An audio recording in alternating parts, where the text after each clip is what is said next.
Hello students. हम हमारी जो ईवीएस है उसका कौन सा चैप्टर रीड कर रहे थे? Second chapter, movement of families. And इस चैप्टर को हमने जो स्टोरीज़ के थ्रू समझा कि जो फैमिलीज़ हैं तो वो एक जगह से दूसरी जगह पर जो मूव करती है तो उनके मूव करने के पीछे क्या क्या जो रीज़न्स होते हैं तो हमने उनको अलग अलग रीज़न्स को अलग अलग स्टोरीज़ के थ्रू समझा। ओके, तो आई होप आपको समझ आ गया होगा।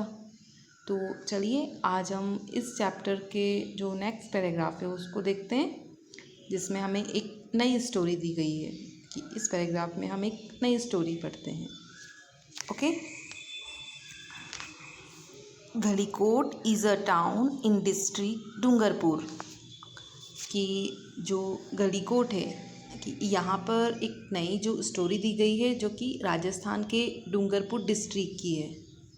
तो यहाँ पर एक गलीकोट नाम का एक टाउन है।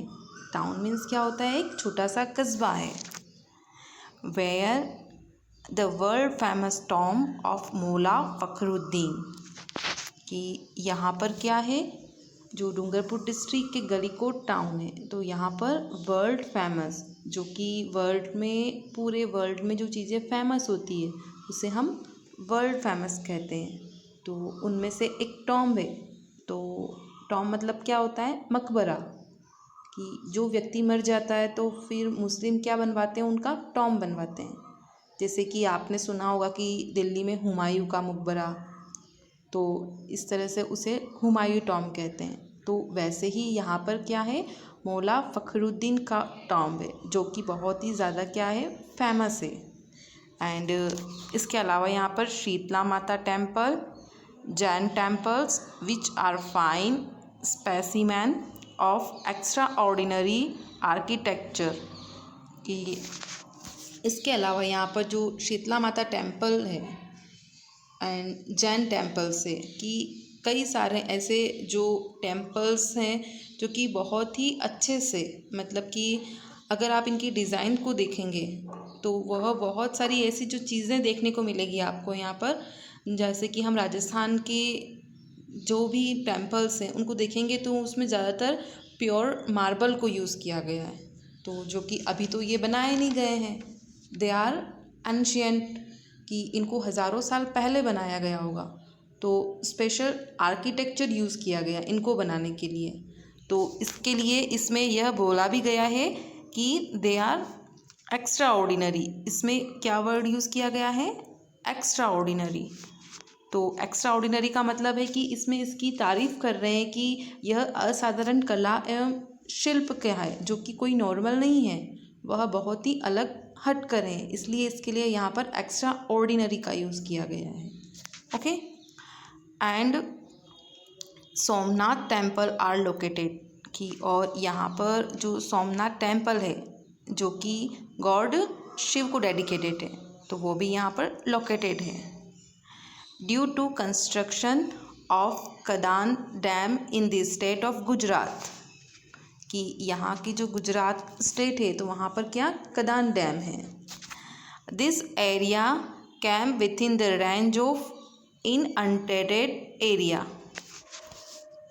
कि मीन्स यहाँ पर बताया गया है कि जो कदान डैम है वो एक ऐसे एरिया या हिस्से में आता है जहाँ पर लोग रहते हैं, बट स्टिल लोगों ने कभी इस बात पर ध्यान ही नहीं दिया यहाँ की, या फिर ये कहें कि यहाँ की जो गवर्नमेंट है वो इस बात पर फोकस ही नहीं कर पा रही थी कि लोग वहाँ पर उस डैम के यहाँ पर रह रहे हैं। तो जो आसपास का जो एरियाज़ था तो उसमें लोग रह रहे थे। तो अब जो डैम होता है वह क्या है? हायर पोर्शन पर होता है। तो लोअर पोर्शन जो है वहाँ पर क्या नदियाँ होती है, तो नदियों के किनारे पर लोग रहते हैं या गांव बना के या छोटे छोटे जो घर हैं वो बनाकर वहाँ पर रह रहे होते हैं। तो ड्यूरिंग रैनी सीज़न, कि जब रैनी सीज़न होता है यानी कि बारिश का जब मौसम होता है, इट बिकेम फ्लड प्रोन। तो वहाँ पर क्या हो जाती है? फ्लड प्रोन मीन्स बाढ़ आ जाना, कि वहाँ पर बाढ़ आ जाती है। कि जैसे कि बहुत सारा जो पानी होता है, मीन्स जब नदियों का पानी जब लेवल से ऊपर आ जाता है तो जैसे कि मान लीजिए कोई बकेट है तो हम उसमें पानी भर रहे हैं, तो जब वो पानी बकेट पूरी पानी से भर जाएगी तो वो पानी क्या होगा, बाहर निकल जाएगा और बाहर निकल के आसपास फैलने लगेगा। तो उसी तरीके से जब नदियों का पानी जब पूरा भरकर बाहर निकल जाता है तो वह कहाँ जाएगा, आसपास के जो गांव हैं या जो वहाँ आसपास जो घर बने हुए, कच्चे घर बने हुए हैं, तो वहाँ पर सारा पानी फैल जाएगा और कच्चे घर क्या हो जाएंगे, उसमें पानी में बह जाएंगे, क्योंकि ऐसी जगह पर कोई पक्के मकान तो बने होते नहीं हैं।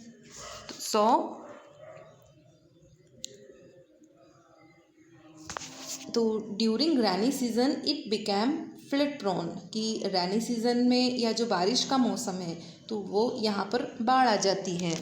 Hence the government provided houses to those people at some new places. तो इसमें जो गवर्नमेंट है वह क्या करती है कि उन्हें रेस्क्यू करती है, मीन्स लोगों को बचाती है एंड एक नई प्लेस पर ले जाकर उनको जो नए हाउसेज है वो प्रोवाइड कराती है।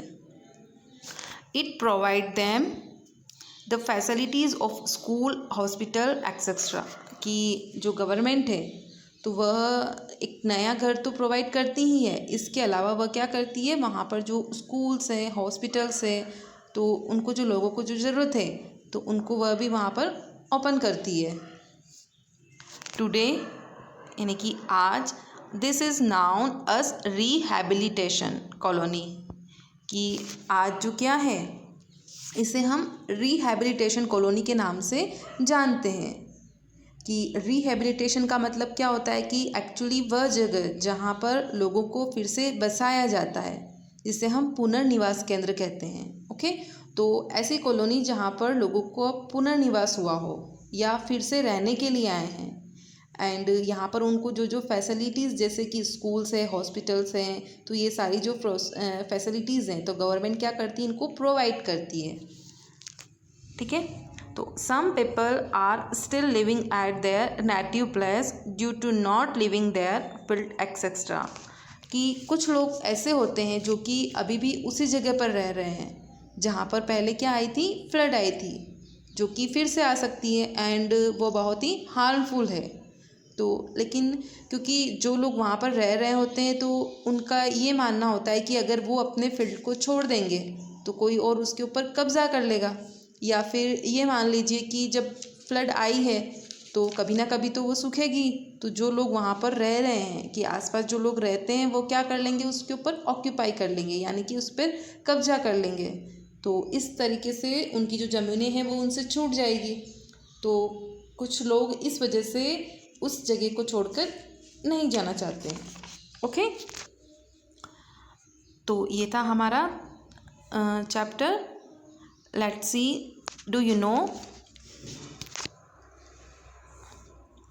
earlier people's basic needs were only bread, clothes, house, कि जो पहले के लोग थे उनकी जो बेसिक नीड्स थी, बेसिक नीड्स यानी कि जो ज़रूरतें थी वह कौन कौन सी थी, bread, cloth and house, means रोटी, कपड़ा एंड मकान, कि यह उनकी बेसिक नीड्स थी।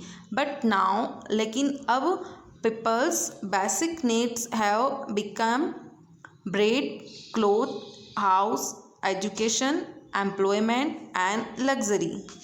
लेकिन आजकल जो लोगों की जो बेसिक नीड्स है वह सिर्फ ब्रेड, क्लोथ एंड हाउस ही नहीं रही है, बल्कि इसके अलावा एजुकेशन भी ज़रूरी हो गई है एंड एम्प्लॉयमेंट्स होता है कि नौकरी यानी कि रोजगार, कि यह भी बहुत ज़रूरी हो गया है। एंड लग्जरी मीन्स क्या होता है कि लोग अपना जो लाइफ स्टाइल है उसको बहुत अच्छे तरीके से जीना चाहते हैं। तो ये जो बेसिक नीड्स है यह आजकल के लोगों के लिए यह बहुत ज़रूरी हो गई है। तो thus people have started living at other places, living their ancestral place, कि इसलिए लोगों ने क्या किया, अपनी जो ज़रूरतें हैं तो उनको पूरा करने के लिए वे दूसरी जगह पर रहना स्टार्ट कर दिया। मीन्स उनके जो एंसेस्टर प्लेस मीन्स होता है पूर्वजों का घर, कि उनका जो पूर्वजों का घर है तो लोग अपने पैतृक स्थान को छोड़कर दूसरी जगह पर रहने के लिए चले जाते हैं, अपनी जो ज़रूरतें हैं उनको पूरी करने के लिए वे अपनी जगह को छोड़कर दूसरी जगह पर रहना स्टार्ट कर देते हैं। ओके स्टूडेंट्स, तो यह था हमारा जो chapter, second chapter movement of families, वो यहीं ख़त्म होता है। ओके, तो आप इस चैप्टर को फिर से पढ़िए, जो भी वीडियोज़ हैं उनको अच्छे से देखिए, इनमें स्टोरी दी गई है, तो आई होप आपको अच्छे से समझ आ जाएगा इसको पढ़ने पर। ठीक है।